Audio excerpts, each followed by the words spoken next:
청와대 옆 청운동 주민센터 앞에서 기자회견 중 구호를 외쳤다는 이유로 미신고 집회를 했다며 벌금형을 선고받은 사례가 있습니다.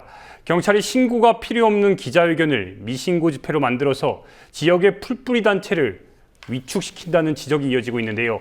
김현주 PD가 실제 피해자 백재용 언론노조 조직실장을 만났습니다.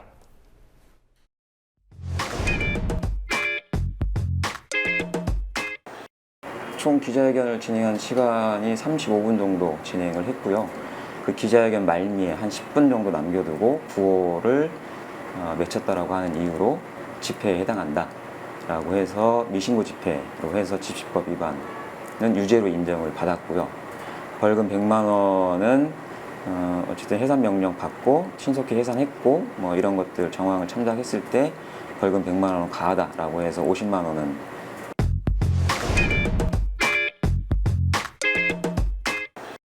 그 2014년 2월 19일 날 이루어졌던 집회였고요.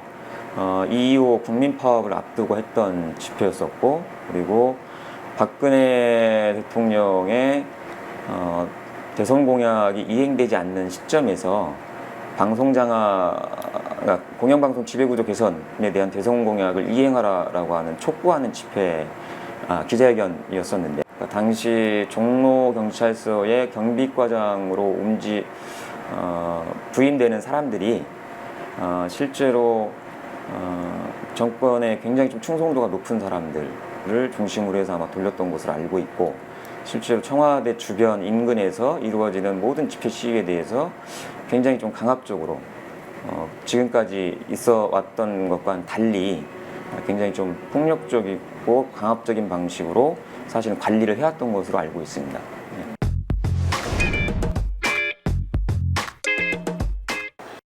현행 지시법이 갖고 있는 문제 중에 하나가 예를 들면 기자회견 중에 사실은 자신들의 의사를 표현하기 위해서 아니면 모여있는 사람들의 의지를 표명하기 위해서 또 때에 따라서는 기자들의 요청에 의해서 사실은 피켓을 준비하거나 아니면 때에 따라서는 기자들의 요청으로 사실은 구호를 외치기도 하는데 이렇게 했을 경우에 사실 다 집회에 해당하는 것으로 현행 집시법에서는 보고 있습니다. 그래서 경찰이 때에 따라서 걸어야 되겠다라고 얘기하면 사실은 이제 지시법으로 좀 걸릴 수밖에 없는.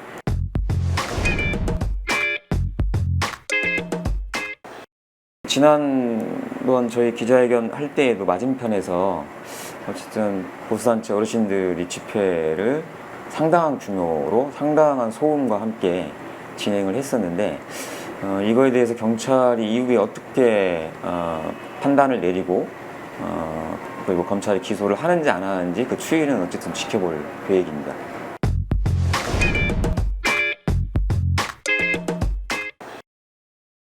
사실 심리적 위축은 있죠.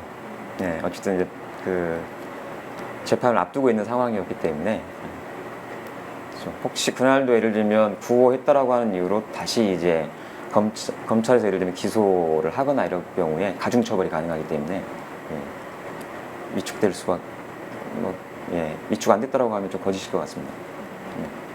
실제로 지역의 풀뿌리 단체들 같은 경우는 상당한 위축을 받는 게 사실입니다.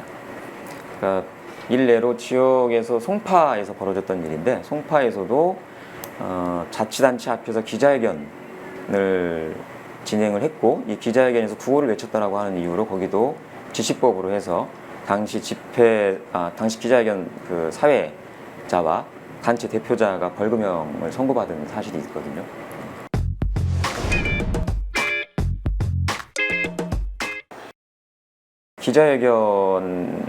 기자회견마저도 지시법으로 이렇게 좀 탄압이 이루어진다라고 하면 정말로 이 이후에 어떠한 목소리도 사실은 우리 사회에서 낼 수 없는 상황이 좀 발생하기 때문에 이거는 대법원에 상고를 해서 실제로 지시법 자체가 안고 있는 위헌 문제를 포함해서 사실은 무죄 판결을 목표로 해서 상고를 진행할 계획입니다.